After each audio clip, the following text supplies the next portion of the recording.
Hello, my name is Warren Dick, and I'm pleased to make this presentation titled Two Steps Forward and One Step Backward, Starting a Private Agricultural and Environmental University in Ethiopia.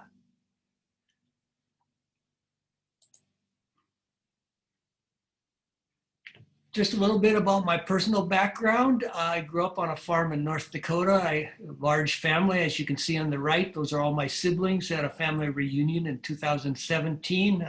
There were 13 of us in the family. After graduating from high school, I went to Wheaton College outside of Chicago and obtained a BS degree in chemistry. I was going to be a medical doctor until I was in between my junior and senior year. I went to Southern Sudan on a summer program. And I thought, you know, I can do more good for this world in agriculture because of my agricultural background and chemistry background than in medicine. So I applied to graduate school, ended up at Iowa State University, obtained my PhD in 1980, and then moved to Ohio State University that same year in 1980 and continued my career there until I retired in 2016. Now, I very much enjoyed my professional career and was very active. I served as editor-in-chief of both the SSSA and American Society of Agronomy. But when I retired in 2016, I really was looking for something else to do.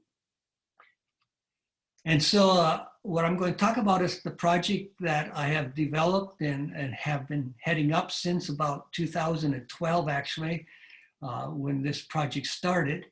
A story about this project was published in the CSA News in June 2019, and the cover of that issue is shown on the left, and then the inside story, the pictures are in the middle there, and the write-up is on the right.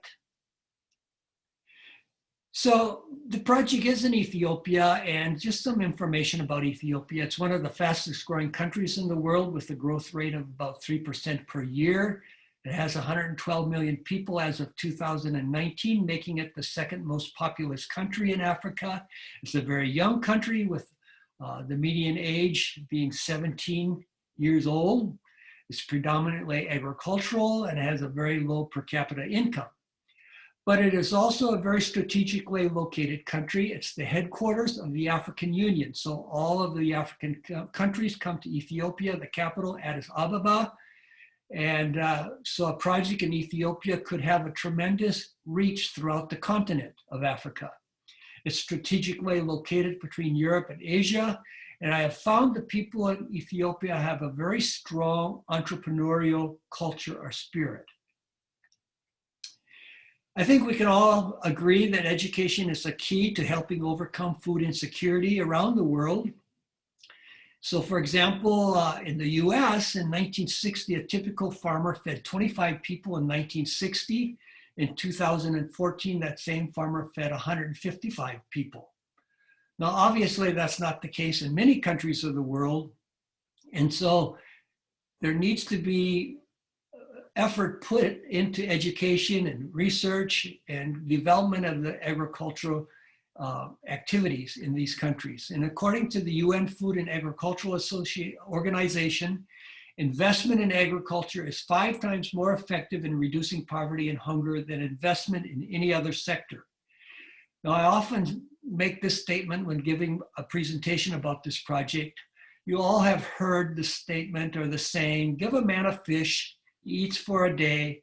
Teach a man to fish, he eats for a lifetime.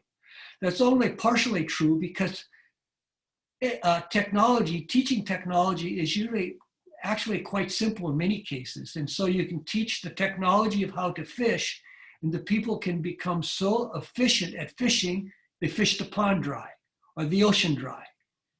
What is really needed is education on what is a sustainable harvest of fish. And that is really my heart as an educator, a researcher. How do we train, educate in a way that makes improved agricultural production sustainable? Our answer, of course, was, in this case, was to establish an educational institution and training center that focuses on training and equipping farmers, community leaders, and agricultural specialists at all levels.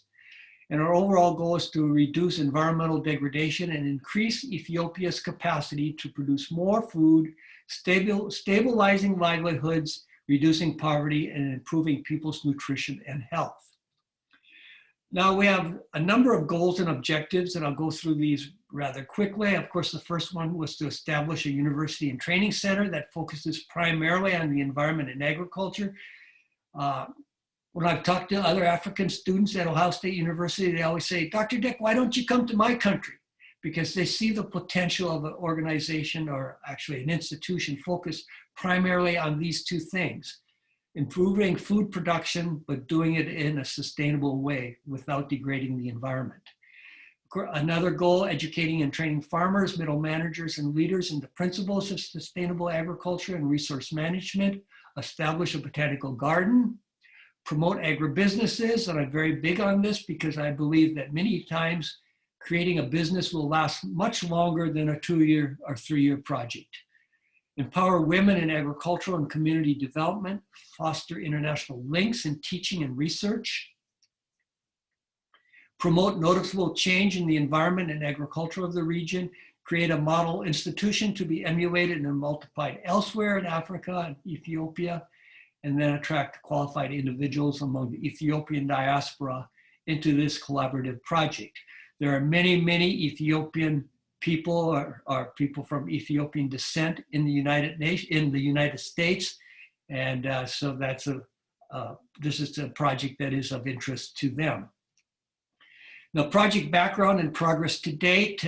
I mentioned going to South Sudan in 1974 when I was an undergraduate.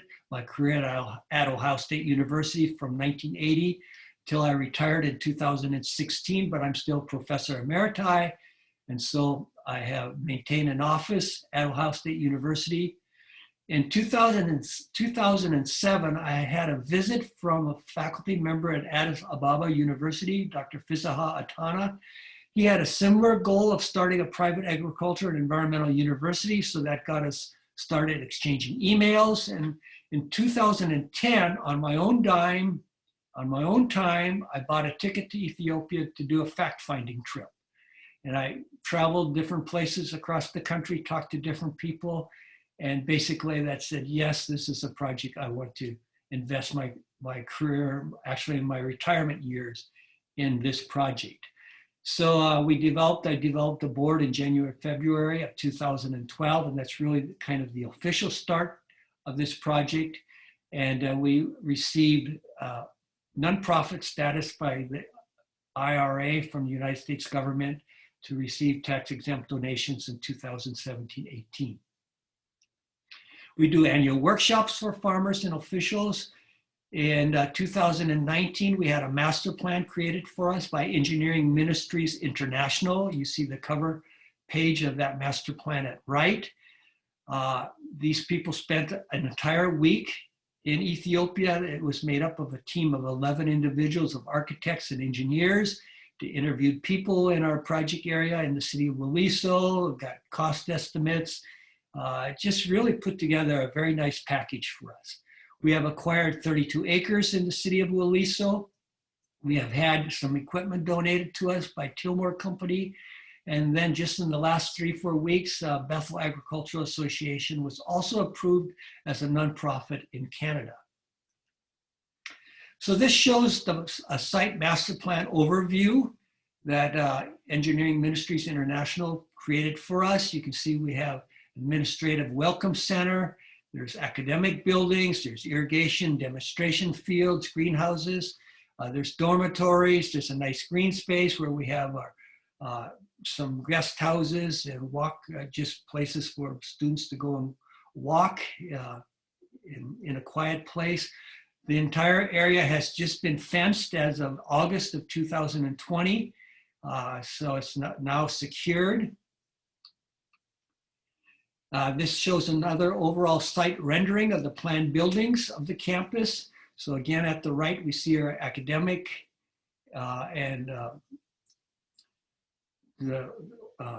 where offices will be held, administrative offices. Towards the center there are more academic buildings. The buildings kind of shaped in an X would be the women and men's dorms of our planned facility. So again, I'm very pleased with the plans that we have been able to create to this date.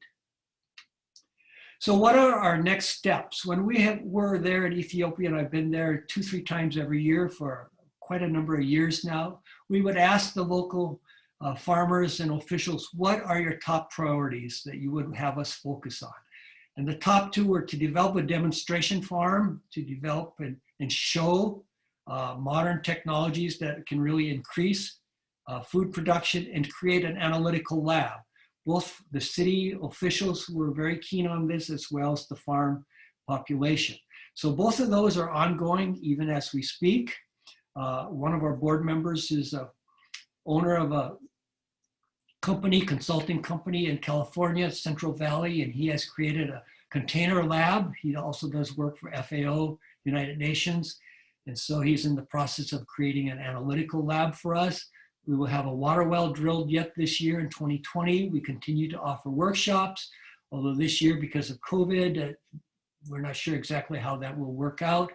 We are in the process of just starting to develop curriculum, and we are also very keen on hosting teams. We have hosted a number of teams already to Ethiopia from North America. So if anyone is interested in joining a team, I would love to hear from you, and my contact information is given here shortly.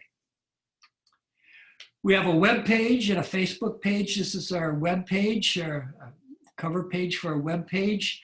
I've not done a good job keeping it active like I should, but we have just hired a social media person to keep our web page or all of our social media accounts up to date. And so hopefully that will help in this situation.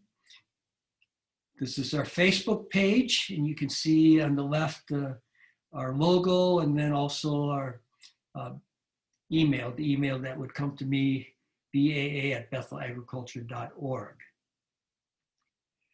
The contact information, again, I'll repeat it, Bethel Agricultural Association, the email, baa@bethelagriculture.org. That's the phone number there to contact me. Our project manager in Ethiopia is Mr. Teddy Wadajo Amuma, and his contact email is also showing here on this page. So thank you for listening. Our model up to this point anyhow is train a farmer, feed a nation. And this project is being supported by Bethel Agricultural Association in the United States and now also in Canada. And our collaborative organization, our sister organization in Ethiopia, is Bethel Environmental and Agricultural University and Training Center. And I'm very pleased to be able to give this presentation. And I would love to hear from anyone that would like to join us to support the project. Whatever help that could be provided, I would really appreciate hearing from you. Thank you.